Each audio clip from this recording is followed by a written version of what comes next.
Imagine you're 85 years old. You wake up, you walk downstairs, you pick up your granddaughter, you carry your suitcase through an airport, you climb 4 flights of stairs without stopping, you kneel in your garden, and you get back up without using your hands. You laugh, you travel, you dance at your grandson's wedding. Now imagine another version. You can't get up after tying your shoes. You're afraid of falling. You stop traveling. You slowly stop living. Not because you got old, but because you stopped preparing for old age decades earlier. Peter Attia asks a question that completely changed the way I think about exercise. He says, what if you're not training for summer? What if you're training for your 80-year-old self? Most people think exercise has one purpose: to lose weight, to burn calories, to look better. Peter Attia says that's thinking way too small. Exercise isn't cosmetic, it's preventive medicine. In fact, he argues it's probably the single most powerful intervention we have to increase not only how long we live, but how well we live. Peter Attia says even a little bit of daily activity is much better than nothing.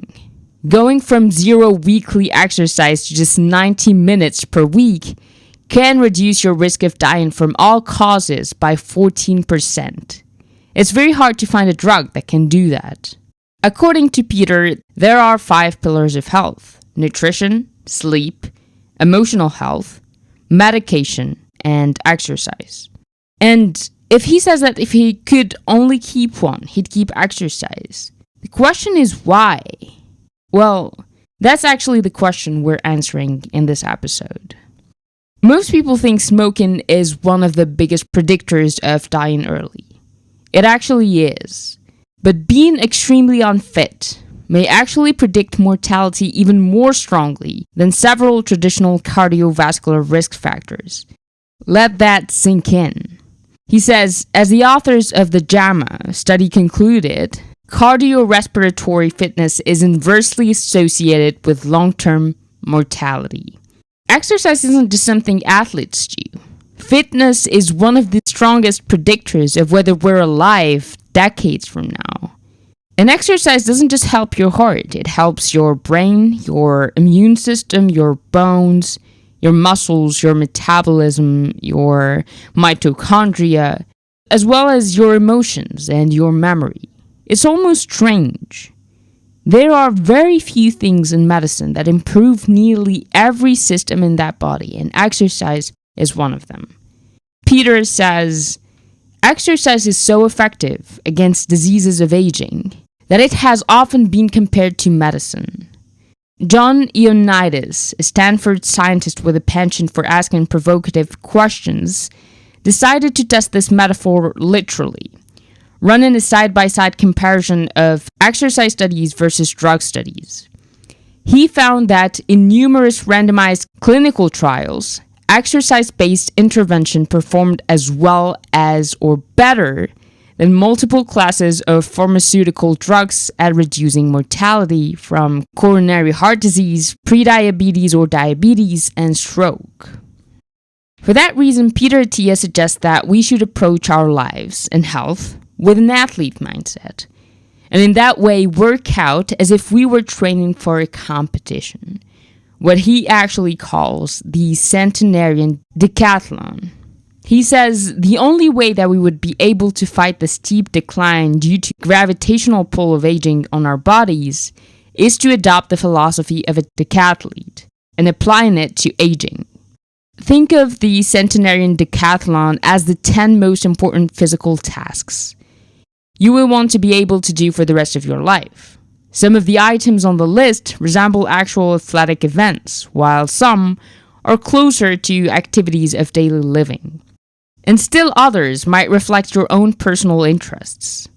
I find it useful because it helps us visualize with great precision exactly what kind of fitness we need to build and maintain as we get older. It creates a template for our training. And these questions resemble this. At 80, can you lift your suitcase? Can you carry your groceries? Can you play on the floor with your grandchildren and stand back up? Can you climb stairs? Can you travel? Can you open a stubborn jar? Can you catch yourself before you fall? None of these are Olympic events. They are life events. He says that one purpose of the Centenarian Decathlon, in fact, is to help us redefine what is possible in our later years and wipe away the default assumption that most people will be weak and incapable at that point in their lives.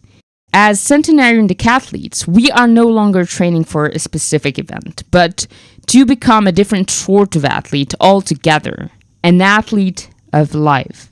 So instead of training for one race, you actually train for life itself. But the question is, how do you train? Well, according to Peter Attia, there are 3 fundamental pillars. Imagine your body like a house. Cardio is the engine, strength is the walls, and stability is the foundation. So without cardio, the house has no electricity. Without strength, the walls collapse, and without stability, the entire house cracks. Every great program of training has all 3. Peter Attia says, the 3 dimensions in which we want to optimize our fitness are aerobic endurance and efficiency, aka cardio, strength, and stability. All 3 of these are key to maintaining your health and strength as you age. Now, when we say cardio, we are talking about not one thing, but a physiologic continuum ranging from an easy walk to an all-out sprint. For our purposes, we are interested in 2 particular regions of this continuum. Long, steady endurance work, such as jogging or cycling or swimming, where we are training in what physiologists call zone 2, and maximal aerobic efforts where VO₂ max comes into play. The strength side of the equation seems simpler at first. If you use your muscles to counter some resistance in the form of weights or other forces, example gravity or elastic bands, they will adapt and grow stronger. There are a few specific movements that I consider to be foundational, but here our most important goal is not only to build strength and muscle mass, it's equally important that we avoid injury in the process. This is where stability comes in. He says, I am convinced that it is impossible to be healthy without also having healthy mitochondria, which is why I place a great deal of emphasis on long, steady endurance training in Zone 2.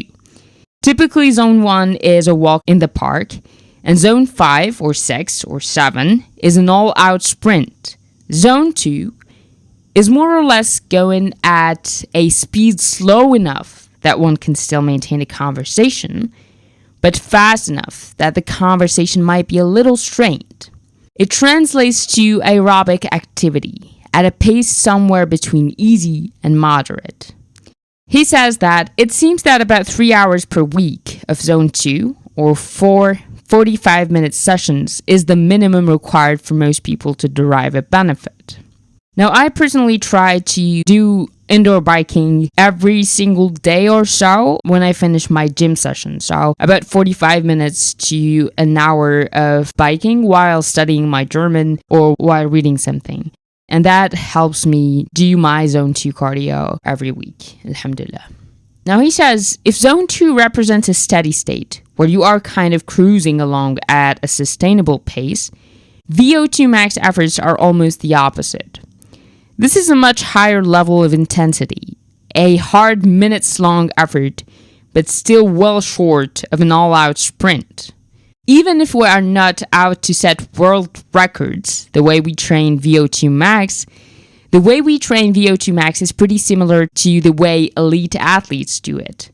By supplementing our Zone 2 work with 1 or 2 VO₂ max workouts per week, where HIIT intervals are very short, typically measured in seconds, VO₂ max intervals are a bit longer, ranging from 3 to 8 minutes, and a notch less intense. Peter Attia says, I do these workouts on my road bike, mounted to a stationary trainer, or on a rowing machine, but running on a treadmill or a track could also work. And honestly, that's the thing I prefer, and so twice a week, I go on the treadmill full out, full gas, more or less. I use this protocol that I've found on Instagram, which is the Norwegian protocol, and it was like running 5 minutes at 12 kilometers per hour, and then 3 minutes of walk, and then 3 minutes at 13 kilometers per hour, and then 3 minutes of walking, and then I think 3 minutes of 14 kilometers per hour, and then walking for 3 minutes, I guess, and then 2 minutes of 15 kilometers per hour, and then walking for 2 minutes, and then 1 minute of 18 kilometers per hour with 2 minutes of walking, and that is repeated twice, and that's it. And that is absolutely one of the best cardio exercises I've found, although there are a lot of protocols that you can try. But what Peter Attia says here is the tried and true formula for these intervals is to go 4 minutes at the maximum pace you can sustain for this amount of time. Not an all-out sprint, but still a very hard effort, which for me is about 12 kilometers per hour on the treadmill. Then he says, then ride or jog 4 minutes easy. And so it's like 4 minutes of maximum pace and then 4 minutes of easy, which should be enough time for your heart rate to come back down to below about 100 beats per minute. And repeat this 4 to 6 times and cool down. You want to make sure that you get as close to fully recovered as possible before beginning the next set. If you fail to recover sufficiently between sets, you will not be able to reach your peak effort in the working sets, and you'll consequently miss the desired adaptation. Also, be sure to give yourself enough time to warm up and then cool down from this intense effort. Let's now talk about strength.